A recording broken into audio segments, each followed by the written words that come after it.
Okay तो हमारा next topic आ गया यहाँ पर कोऑर्डिनेट ज्योमेट्री का सर्कल। ठीक है, लेट्स स्टार्ट विद सर्कल। हमें पता है सर्कल होता क्या है। अभी हम लोग यहाँ पर क्या पढ़ेंगे, इसकी इक्वेशंस पढ़ेंगे। ठीक है, काफ़ी टाइप की इक्वेशन पढ़ेंगे, बहुत सारी ये चीज़ें पढ़ेंगे हम लोग सर्कल में। मतलब सर्कल में हम लोग ये सब भी पढ़ेंगे कि जनरल कोनिक्स में किस तरह से रिजल्ट्स आते हैं। ठीक है, थोड़ा बड़ा टॉपिक है, पर ये वाला टॉपिक के बाद काफ़ी कॉन्सेप्ट्स क्लियर हो जाते हैं हमारे कोनिक्स के। Okay, so let's start with the circle. तो सबसे पहले मैंने क्या लिख दिया, इसकी डेफिनेशन लिख दी। ओके, तो क्या बोल दिया, अगर मुझे डेफिनेशन लिखना है तो मैं कैसे लिखूंगा, लोकस के टर्म्स में लिखूंगा। और तुम याद करो कि लोकस में तो है ना, हमने एक बार सर्कल की डेफिनेशन लिखी थी। ओके, तो उसको क्या किया, फिर से रिपीट कर दिया। Circle is a locus of a point whose distance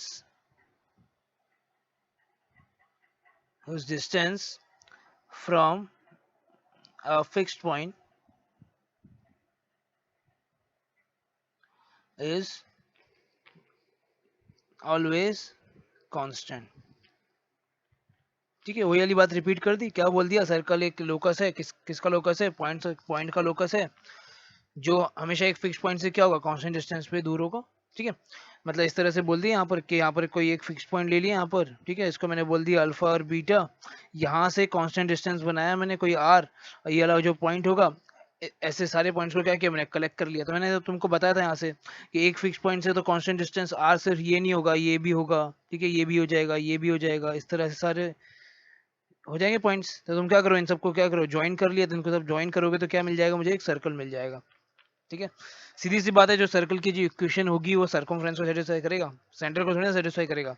circle की इक्वेशन तो ये बनेगी, देखो ये जो सर्कल बन रहा है ना, जिसको मैं डार्क कर रहा हूँ, इसकी इक्वेशन बनेगी, सेंटर थोड़ी ना सेटिस्फाई होगा इसमें। ठीक है, इस बारे में तो हम लोग आगे बात करेंगे। अच्छा, यहाँ पर फिक्स पॉइंट क्या होगा, फिक्स पॉइंट यहाँ पर क्या है, सेंटर। तो लिख दिया, fix point is centre and constant distance को क्या बोलूंगा मैं, रेडियस ही होगा ये। ठीक है, तो इसमें लिख दिया एंड कांस्टेंट डिस्टेंस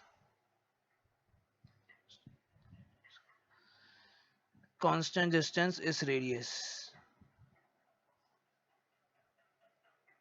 ठीक है, आई होप समझ में आता है क्या कर रहे हैं हम लोग। ठीक है, तो इस बारे में तो हम लोग पहले भी बहुत बार बात कर चुके हैं। अगर मुझे इसमें लोकस लिखना है तो मैं क्या करूंगा, यहाँ पर मैंने क्या ले लिया, एक्स कॉमा वाई ले लिया। यहाँ पर ज्योमेट्रिकल कंडीशन क्या हो जाएगी, P C is equals to R हो गया। तो कैसे लिखोगे इसको, एक्स माइनस अल्फा का whole square plus Y minus beta का होल स्क्वायर। ठीक है, ये रूट होगा, root this is equals to R हो गया। इसको तुमने क्या किया, स्क्वायरिंग कर दिया। ठीक है, तो इस तरह से कुछ इक्वेशन आ गई, दिस इज आर स्क्वायर। अभी हम लोग और डिस्कस करेंगे इस बारे में कि इक्वेशन कैसे लिखना है, किस तरह से लिखना है। बस अभी तुम फिलहाल ये देख लो कि ये किसकी इक्वेशन है, सर्कल की इक्वेशन है। ऑब्वियसली यहाँ पर देखने में समझ में आ रहा है कि ये क्या है, 2 डिग्री की इक्वेशन है। ठीक है, 2 सेकंड डिग्री इक्वेशन है। क्यों, क्योंकि यहाँ पर एक्स स्क्वायर वाला टर्म आएगा, वाई स्क्वायर वाला टर्म आएगा। तो इसका मतलब क्या है, ये 2 डिग्री इक्वेशन है। होमोजीनियस नहीं है, ऑब्वियसली होमोजीनियस कहाँ दिख रहा है तुमको, कांस्टेंट टर्म दिख रहा है, होमोजीनियस नहीं है। ठीक है, अब इसके बाद क्या करते हैं, सर्कल स्टार्ट करने से पहले कुछ प्रॉपर्टीज पढ़ लेते हैं सर्कल की, जो हमने बेसिकली 9th-10th में पढ़ी होगी। पर फिर से क्या किया, इसको एक बार रिवाइज कर लिया, क्योंकि इसका हमें यूज आने वाला है। तो एक एक करके चालू कर दिया हमने, प्रॉपर्टीज ऑफ सर्कल।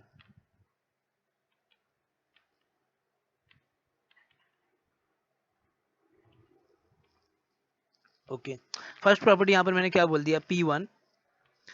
ओके, मैं लिखता हूँ यहाँ पर, तुमको समझ में आ जाएगा मैं क्या लिख रहा हूँ। मैं ये बोलना चाहता हूँ कि कॉर्ड, लिखना शुरू कर दिया मेरे साथ, chords equidistance from centre are equal. ठीक है, कोई बड़ी बात नहीं बोली। क्या बोल दिया कि समझो यहाँ पर एक सर्कल है। ठीक है, कोई मैंने यहाँ पर 2 कॉर्ड ले लिया, ये सेंटर हो गया। मैंने बोल दिया कि कॉर्ड अगर इक्विडिस्टेंस होगा किससे, सेंटर से। ठीक है, और दूसरा कॉर्ड मैंने ऐसे ले लिया, ये सेंटर से, तो ये और कॉर्ड और ये कॉर्ड भी क्या होगा, बराबर ही होगा। ठीक है, सीधी सी बात है। कैसे बराबर होगा, तुम खुद देख लो। ठीक है, अगर ये बराबर है, ये बराबर है। ठीक है, तो ये तो रेडियस है, ये भी रेडियस है। समझ में आ रहा है तुमको, तो ये, तो चलो कुछ ऐसा हो गया, समझो मैंने इसको 3 बोल दिया। ठीक है, तो अगर समझो ये 5 होगा तो ये कितना हो जाएगा, 4 हो जाएगा। समझ में आ रहा है ये चीज। ठीक है, क्यों, क्योंकि यहाँ पर क्या है, परपेंडिकुलर ड्रॉप किया है। वैसे सेम केस में यहाँ पर क्या होगा, ये अगर 3 है, ठीक है, ये भी 5 होगा, क्योंकि ये तो क्या है, रेडियस है, तो ये भी कितना हो जाएगा, 4 हो जाएगा। आ रहा है समझ में। तो 4 मतलब ये पूरी कॉर्ड की लेंथ कितनी हो गई, 8 हो गई। मतलब तुम्हें बस इतना याद रखना है कि अगर कॉर्ड इक्विडिस्टेंस है सेंटर से, तो वो क्या होगा, इक्वल होगा। ठीक है, और लिखना चालू करते हैं। क्या बोल दिया, P2 chord closer to center are bigger।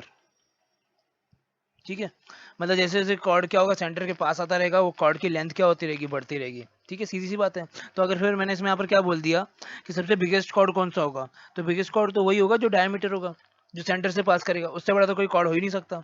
ये चीज समझ में आता है, तो यहाँ पर इसको भी लिख दिया, एंड बिगेस्ट कॉर्ड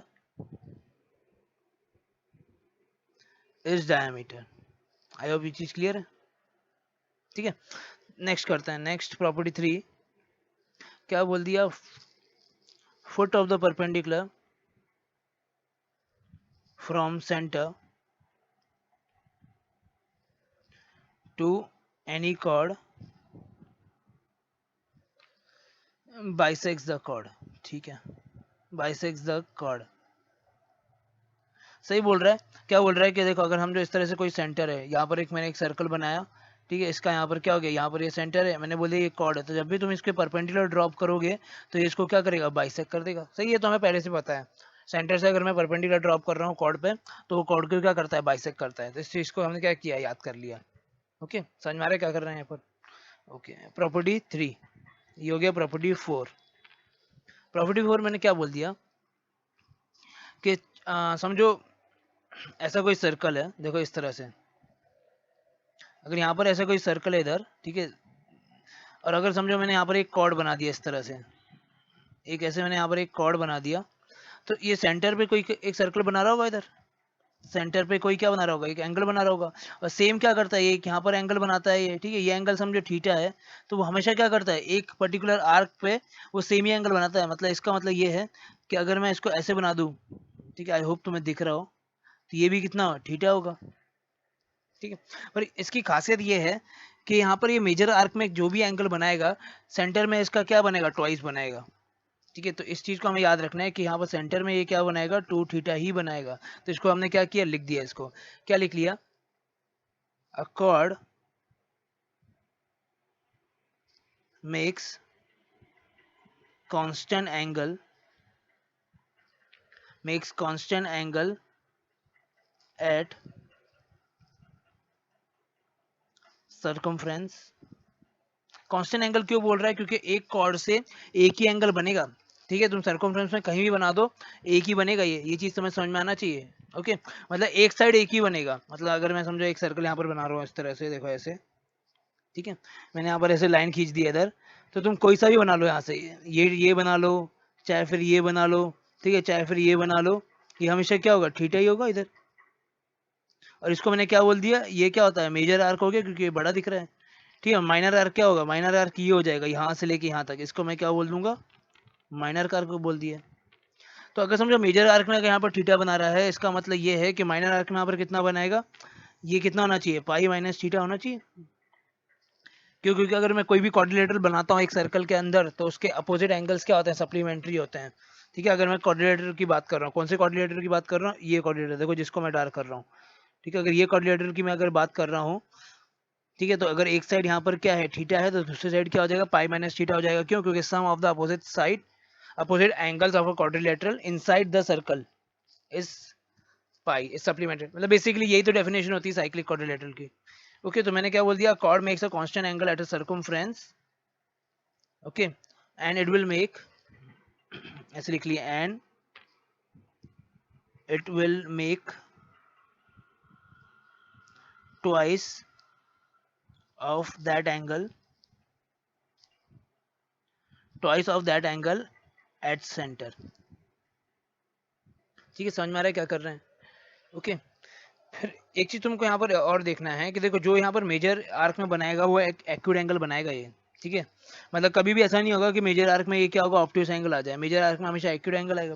अगर मेजर आर्क में अगर एक्यूट एंगल आ गया, तो माइनर आर्क में क्या आ जाएगा, हमेशा ऑब्ट्यूस एंगल आ जाएगा। तो इस चीज को हमने क्या किया, याद कर लिया कि मेजर आर्क में कोई भी कॉर्ड क्या करेगा, हमेशा एक्यूट एंगल ही बनाएगा। क्यों ऐसा बोल रहे हैं, तुम देखो इधर देखो, अगर समझो मैंने यहाँ पर ऐसे लिख दिया, इसको इधर सर्कल बना दिया, समझो अगर मैंने कॉर्ड ऐसे ले लिया इधर, ठीक है, इधर अगर मैंने कॉर्ड ले लिया, तो मुझे ये तो पता है कि यहाँ पर ये सर्कमफ्रेंस में क्या बनाएगा, अगर ये डायमीटर है तब तो ये 90 बना देगा। आई होप तुम्हें समझ में आ रहा है क्या कर रहे हैं। ठीक है, फिर तुम क्या करो, कॉर्ड को और नीचे ले जाओ। तो जैसे ही तुमने कॉर्ड ले नीचे लेके आए तो क्या हो गया, कॉर्ड छोटी हो जाएगी। कॉर्ड छोटी हो जाएगी तो उससे जो बनने वाला जो एंगल है वो भी क्या हो जाएगा, कम हो जाएगा। अब ये क्या होगा, देखो ये तो 90 था, अब ये क्या हो जाएगा, 90 से कम हो जाएगा। समझ में आ रहा है, ये क्या हो जाएगा, एक्यूट एंगल हो जाएगा। तो अगर ये एक्यूट एंगल हो गया, ठीक है, अब तुम देखो अगर ये एक्यूट एंगल है इस तरह से, चलो मैंने फिर से बनाया इसको। यहाँ पर अगर मैंने डायमीटर बनाया है तो ये क्या है, ये इतना, ये 90 है। ठीक है, और साथ में अगर मैंने इधर भी बना दिया तो ये भी क्या है, ये भी 90 है। समझ में आता है। और तुम देख सकते हो 90 प्लस 90 कितना है, 180 है।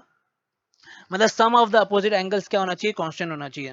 तो अगर मैंने यहाँ पर कॉर्ड को चेंज कर दिया, देखो इस डायग्राम से, इस डायग्राम से अगर इस डायग्राम में अगर मैंने कॉर्ड को चेंज करके इधर नीचे लेके आ गया, ठीक है, अगर मैंने कॉर्ड को चेंज करके यहाँ पर मैं नीचे लेके गया, तो एक एंगल अगर एक्यूट हो जाएगा तो दूसरे को तो क्या होना पड़ेगा, दूसरे को यहाँ पर ऑप्टूस तो होना ही पड़ेगा इधर। ठीक है, इसको मैंने क्या बोल दिया, पाई माइनस थीटा। क्यों, क्योंकि दोनों का सम हमेशा तो क्या होना चाहिए, 180 आना ही चाहिए। तो अगर एक एंगल को मैंने 90 से कम कर दिया तो दूसरे एंगल को क्या होना पड़ेगा, 90 से तो बढ़ना ही पड़ेगा। आई होप तुम्हें समझ में आ रहा है क्या कर रहे हैं। ठीक है, मतलब अगर कॉर्ड डायमीटर है तब तो 90 और 90 ही बनाएगा, चाहे फिर तो माइनर आर्क और मेजर आर्क का कोई कॉन्सेप्ट ही नहीं आया। क्यों, क्योंकि दोनों आर्क क्या हो गए, सेम ही हो गए। पर अगर जैसे ही कॉर्ड अगर डायमीटर नहीं है, कोई और कॉर्ड बन जाएगा तो फिर उसके लिए क्या आ जाएगा, एक मेजर आर्क आ जाएगा और एक क्या आ जाएगा, माइनर आर्क आ जाएगा। मेजर आर्क में वो हमेशा क्या एंगल बनाएगा, पहली बात तो कांस्टेंट एंगल बनाएगा। ठीक है, ये बात तो तुम्हें समझ में आना चाहिए कि मेजर आर्क में कहीं भी बना दो कांस्टेंट एंगल ही बनाएगा, मतलब थीटा ही रहेगा। हाँ, बस वो थीटा क्या रहेगा, एक एक्यूट एंगल रहेगा। आई होप समझ में आता है। वैसे ही माइनर आर्क में यहाँ पर क्या रहेगा, एक ऑप्टिस एंगल रहेगा, मतलब कहीं भी बना दो हमेशा ये क्या होगा, ऑप्टिस एंगल ही रहेगा। तो इसको मैंने क्या किया, एज अ नेक्स्ट प्रॉपर्टी लिख दिया इधर।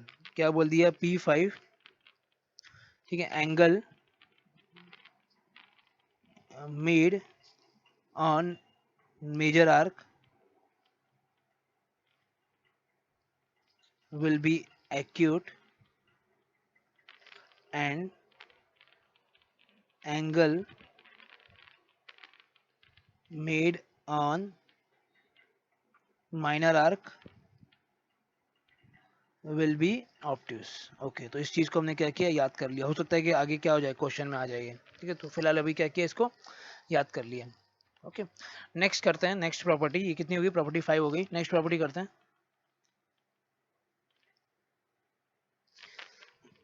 क्या बोल दिया, प्रॉपर्टी 6। अच्छा, प्रॉपर्टी 6 समझो, देखो हम क्या बोल रहे हैं। जैसे अगर यहाँ पर एक सर्कल ले लिया मैंने इधर, और मुझे क्या करना है, एक साइक्लिक क्वाड्रिलेटरल बनाना है। तो अगर समझो इस तरह से मैंने बना दिया ये, तो ये क्या एक साइक्लिक क्वाड्रिलेटरल है। क्यों एक साइक्लिक क्वाड्रिलेटरल, क्योंकि ये सर्कल पे लाई करता है। तो क्या खासियत बताया था मैंने तुमको, ए, ये जो बी हो गया, ये सी हो गया, ये डी हो गया। तो अगर ये यहाँ पर अल्फा है तो ये यहाँ पर कितना हो जाएगा, पाई माइनस अल्फा हो जाएगा। और अगर ये यहाँ पर थीटा है तो ये कितना हो जाएगा, पाई माइनस थीटा हो जाएगा। क्यों, क्योंकि अपोजिट एंगल्स का सम क्या होना चाहिए, यहाँ पर 180 होना चाहिए। यही तो खासियत होती है किसकी, साइक्लिक क्वाड्रिलेटरल की। तो प्रॉपर्टी 6 में एक एक चीज लिखना शुरू कर दिया। जैसे मैंने क्या बोल दिया, sum of opposite angle of cyclic quadrilateral। I guess ये चीज हमने पहले भी लिख चुके हैं। ठीक है, इस पाई, शायद हमने लोकस में इसको लिखा था, फिर से लिख दिया था, sum of the opposite angle of the cyclic quadrilateral is pi. और फिर मैं क्या बोलूंगा कि ये क्या है, ए बी सी डी, इसको मैं क्या बोलता हूँ, साइक्लिक क्वाड्रिलेटरल बोलता हूँ। ठीक है, साइक्लिक क्वाड्रिलेटरल। और points A B C D को मैं हम लोग क्या बोलते हैं, कॉनसाइक्लिक पॉइंट्स। पढ़ा होगा तुमने 9th-10th में। ठीक है, कॉनसाइक्लिक पॉइंट्स हो गया। आई भी चीज समझ में आ रहा है। अच्छा, अगर समझो मैंने यहाँ पर क्या किया, एक पॉइंट मैंने इधर कहीं ले लिया, चलो मैंने ऐसे बोल दिया डी डैश ले लिया, और मैं बोल रहा हूँ कि क्या ये साइक्लिक क्वाड्रिलेटरल है। तो ये कैसे साइक्लिक क्वाड्रिलेटरल होगा, ये होगा ही नहीं साइक्लिक क्वाड्रिलेटरल। मतलब 3 पॉइंट्स तो चलो क्या किया मैंने, ऐसे ले लिया, 3 पॉइंट्स मैंने इसमें ले लिया, एक पॉइंट चलो मैंने ऐसे ले लिया, तो ये साइक्लिक क्वाड्रिलेटरल नहीं है। क्यों नहीं, क्योंकि सर्कल पे लाई नहीं कर रहा, सीधी सी बात है। तो आ रहा है समझ में हम लोग क्या कर रहे हैं। ओके ओके, अच्छा, अगर कोई उसका पूछ रहा है कि इसका सेंटर कैसे निकालोगे, तो सेंटर तो निकालना तो बहुत ईजी है। सेंटर कैसे निकाला, तुम क्या करो, कोई भी 3 पॉइंट चूज कर लो, जैसे ए बी सी चूज कर लो। क्यों, क्योंकि देखो क्या किया मैंने, अगर समझो ऐसे मैं सर्कल बना रहा हूँ, और तुमने यहाँ पर ऐसे ले लिया, यहाँ पर ए ले लिया, यहाँ पर बी ले लिया, और यहाँ पर सी ले लिया। 3 पॉइंट्स इनफ है एक सर्कल बनाने के लिए। क्यों, क्योंकि 3 पॉइंट से क्या होगा, एक ट्रायंगल बनेगा। ठीक है, और ट्रायंगल का तो एक ही सर्कम सेंटर होता है, और वो जो सर्कम सेंटर होगा वो क्या होगा, इस सर्कल का सेंटर ही तो होगा। ये बात समझ में आना चाहिए कि 3 पॉइंट से क्या बन रहा है, ट्रायंगल बन रहा है, और एक ट्रायंगल का तो एक ही सर्कम सेंटर होता है। तो यहाँ से क्या बन जाएगा, सेंटर मिल जाएगा। मतलब 3 पॉइंट्स इनफ है मेरे को सेंटर निकालने के लिए, 4 पॉइंट्स की जरूरत नहीं है, 2 पॉइंट इनफ नहीं है। क्योंकि 2 पॉइंट से तो क्या हो सकता है, बहुत सारे सर्कल पास हो सकते हैं। हाँ, बस एक ही सर्कल होगा। अगर मैं 2 पॉइंट से दोनों पॉइंट को डायमीटर का एंड पॉइंट ले लूँ, हाँ, तब मैं निकाल सकता हूँ सेंटर। पर वैसे तो 2 पॉइंट से तो बहुत सारे सर्कल पास होंगे। 3 पॉइंट से तो हमेशा क्या होगा, एक ही सर्कल पास होगा। ये बात समझ में आना चाहिए। ठीक है, इसको लिखवाएंगे और आगे।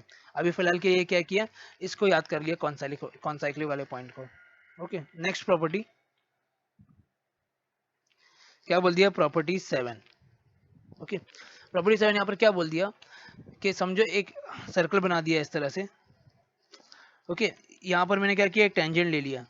तो अगर मुझे यहाँ पर नॉर्मल बनाना है तो नॉर्मल तो बहुत सारे बन सकते हैं इस टेंजेंट को। ये नॉर्मल हो गया, ये नॉर्मल हो गया, ये नॉर्मल हो गया। पर अगर मैं बोल रहा हूँ नॉर्मल ऑफ द सर्कल बोल रहा हूँ, तब तो उसको क्या होगा, इस सेंटर से तो पास करना ही पड़ेगा। और साथ में पॉइंट ऑफ टेंजेंसी में भी क्या होगा, पास करेगा ही। और साथ में टेंजेंट के क्या होगा, परपेंडिकुलर होगा।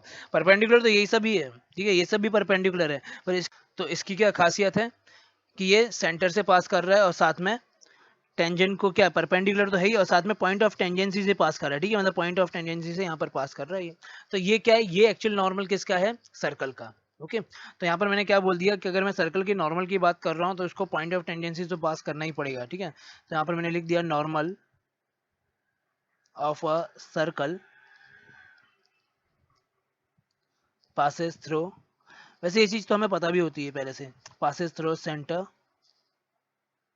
And point of tangency.